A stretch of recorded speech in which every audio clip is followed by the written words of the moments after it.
క్యాన్వర్స్కు lining వేసి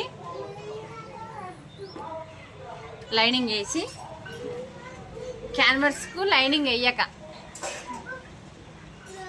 ఇట్లా వైట్గా కనబడుతుంది. స్టిఫ్గా ఉండదు ఫ్రెండ్స్. ఇది లైనింగ్ వేయకపోతే స్టిఫ్గా ఉండదు. లైనింగ్ వేస్తే స్టిఫ్గా ఉంటుంది, నీట్గా కనబడుతుంది. స్టిచ్చింగ్ నీట్గా కనబడుతుంది. స్టిచ్చింగ్